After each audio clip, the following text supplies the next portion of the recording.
Okay, the speech that I'm refuting is, or the claim was, access to abortions increases affluence, and the three secondary claims was abortions increases financial stability within a couple's or single parents or non-parents' life. The second one was abortions can increase the ability to complete an education, and thirdly, raising a child costs a lot of money. So with the first claim, first secondary claim that abortions increases financial stability within a couple's or single parents or non-parents' life, the person that stated this was refuting that reducing poverty requires cutting population growth, and abortion reduces the amount of money a person needs to spend in their lifetime. But with their evidence, they stated that 50% of women obtaining abortions are younger than 25. Women ages 20 to 24 obtain 30% of all U.S. abortions, and teenagers obtain 70% from they got from the AGI, which is, I use all their sources. So with that being said, with that age range, they're not financially stable either way. So by saying that it's like increases financial stability, when you're around this age 20, 25, you guys are in college, like you aren't financially stable, you don't have a career yet. So either way, this doesn't really have an effect because someone's probably already supporting you. So again, it'll affect them, but not necessarily you. So then their second one was abortions can increase the ability to complete an education. He really didn't give any information stating that. He just said that, or evidence supporting it actually, he just said that 3/4 say that having a baby would interfere with their work in school, but it didn't really say it had an effect of how they would graduate. But I know for a fact that in some high schools, I know in my district, that if a girl gets pregnant, they do have childcare. So it's free. So what they do is they actually help you to graduate high school. And then they were saying also, to go back to the first claim about being financially stable. They were saying that, I got it from the same website, from his quote from AGI, that about 14% of the women that do get abortions are poorer women. So either way, they're already not financially stable, so it really didn't increase or decrease.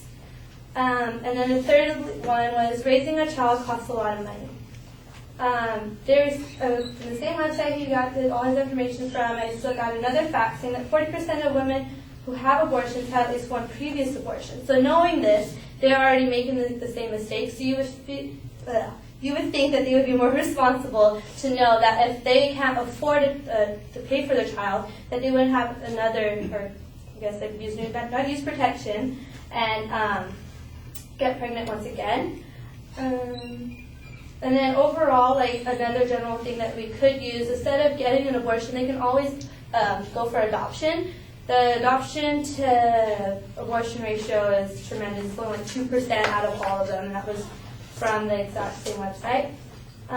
So pretty much overall, my conclusion is that it doesn't affect them financially, or it does actually, but it doesn't really have an effect on us because the women that do get it are not really financially stable.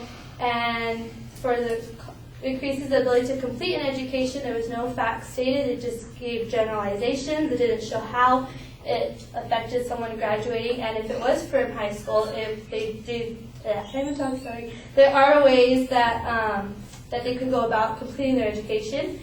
And raising a child costs lots of money. They should know that from the fact that if you have going to use or not be safe, that there are repercussions to their actions. And I say thank you.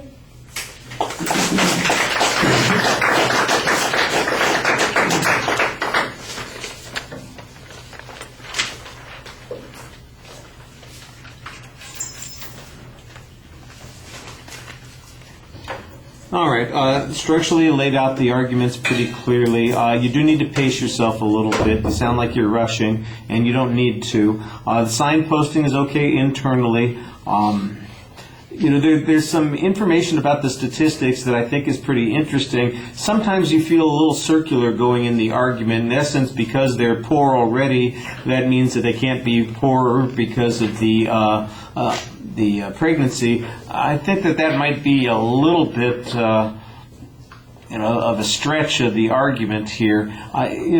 Maybe the advocate didn't provide good grounds, but I'm not sure that you are providing a much greater grounds, and you're also making an assertion on this too. So it really feels like it's not advancing the way it ought to. And I think that you have a good argument here, an idea that it's not substantially changing their position when they have access to abortion, that the number of people that are still in poverty or failing to graduate, all those kinds of things are relatively the same. We got the poverty and the education thing mixed up in a couple of spots, and that happens sometimes. The issue of previous abortions I thought was an interesting point that you have here. I'm not sure you get as much out of it as you might. There may, in fact, be some reason to believe, for instance, that this is a choice not about lifestyle or success or long-term happiness, but rather it is an expediency, and I think that that's the argument that you might want to pursue. And the fact that so many of these are second abortions seems to suggest it's an expediency rather than an emergency that is being addressed on these issues. I thought the summary of your points was pretty good, and like I said, the presentation needs to be a little bit more focused. All right, thank you.